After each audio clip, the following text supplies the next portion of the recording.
This video is about when you hire people and your monthly census. When I first started my business in Georgia, my census started out as 2, then I increased to 6, and then now I'm at 10. That doesn't necessarily mean that I'm going to have that amount of people all at one time. It can fluctuate. That's one thing about this business, is that it can fluctuate, especially if you have the elderly, because you're going to have people who go out to the hospital, that go to rehab facilities. You're going to have people who may pass away. You cannot bill for people who are not at your facility, okay? So your census may fluctuate yearly, even monthly. So when you're hiring people, you need to keep that in mind, okay?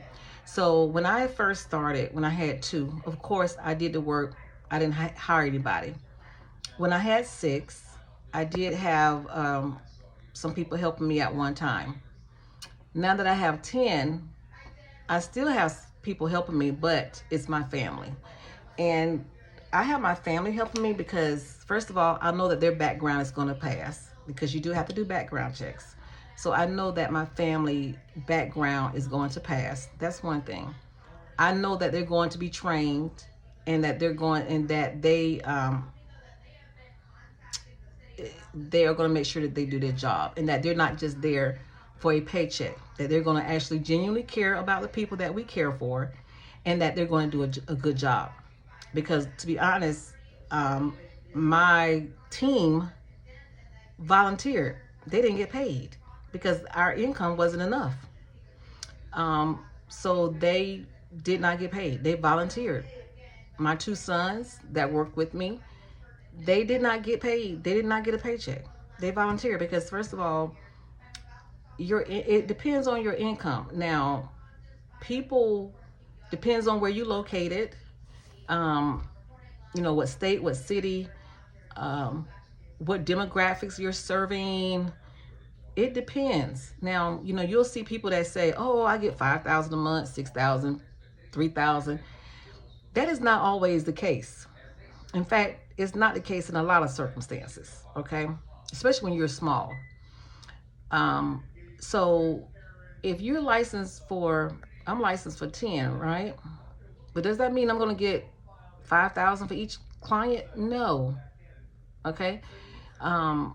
So on an average, you take the amount that you're making on an average. Okay. And that way you can kind of determine if you can afford to hire people.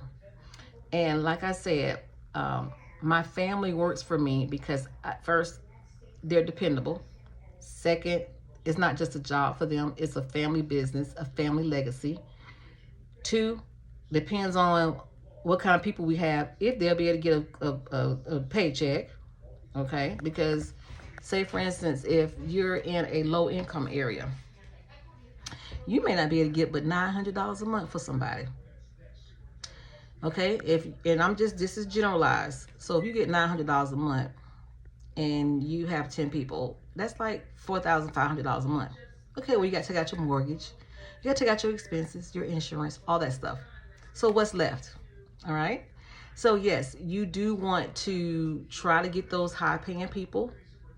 Everybody's trying to get those high paying people. Again, it depends on your location. Okay, it depends on what services you offer. So you may not get those high paying clients. So if you can't get those high paying clients and you've been open for a year, you want to get those beds filled. So you're going to almost take the amount that you can take. All right. So, or else you're going to have empty beds. So you may get, I'll say $1,200 a month. So if it's $1,200 a month and you got 10 people, that's about what, $12,000 a month? Give or take. You still, again, you got to take out your expenses, your mortgage, your lights, your phone, food. You got to take out all that. And when you end up, are you able to hire somebody? Okay, so we're going to write this down on paper so you can see it firsthand, okay? So if you end up with, after all your expenses, if you're making $12,000 a month, give or take, all your expenses, you may end up with, I'll say $5,000 a month. Okay, so you got $7,000 in expenses. You may end up with $5,000 a month. Okay, so your CNAs, your, med techs, you're gonna have to split that $5,000 a month between those people. So you see where I'm going? You may not make a profit. Okay, you may be in the red. So, realistic people, sometimes you may have to do the work yourself until you can build up your clientele. You may have to do the work yourself until you get your expenses under control, or whatever the case may be. So don't think that you're going to come in and just be like, oh, I'm going to make all this money. It takes time. You have to build your business. It don't just happen overnight. Okay, I've been doing this business for over 20 years now. 8 in the state of Georgia. And one day I would do a video on letting y'all know exactly all the things I've gone through. Okay, I'm not going to do that yet, but I will make a video letting you know exactly what I went through, because it's been a lot. But of course, I don't do videos to discourage you. I do videos to give you realistic information based upon my personal experience, a provider who works her business, who be at her business every day, 7 days a week. Okay, yes, I do take time off at some time, but for the most part, I work 7 days a week because I'm a small business owner. I want to make sure my stuff is ran the right way and that my clients are taken care of the right way. My team consists of my children.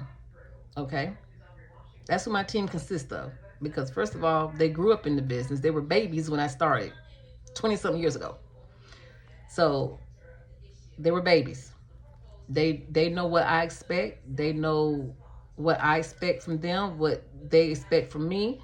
I can trust them. I know them. I know that their backgrounds are gonna check out. I know that they're gonna be dependable. So my children is my team. Okay, yes, they have other jobs and different things that they do, but they are a part of my team because I know I can depend on them.